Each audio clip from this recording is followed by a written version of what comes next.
রসুল সাল্লাল্লাহু আলাইহি বলেছেন, দুনিয়ার জিনিসগুলোর মধ্যে আমার কাছে প্রিয় করা হয়েছে নারী, সুগন্ধি আর আমার চোখের শীতলতা বা প্রশান্তি রাখা হয়েছে নামাজে। এই হাদিসটির ব্যাখ্যা হলো, প্রথমত নারী। এখানে নারী বলতে বৈধ ও হালাল সম্পর্ক, বিশেষ করে স্ত্রীকে বোঝানো হয়েছে। স্ত্রী মানুষের জীবনে স্নেহ, শান্তি, মানসিক স্থিরতা ও পারিবারিক ভারসাম্য আনে। ইসলাম পারিবারিক বন্ধনকে খুব গুরুত্ব দেয়। দ্বিতীয়ত সুগন্ধি।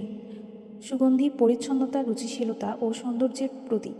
রসুল সাল্লাল্লাহু আলাইহি নিজে পরিষ্কার পরিচ্ছন্নতা ও সুন্দর গন্ধ পছন্দ করতেন, এটা সুন্নাহ।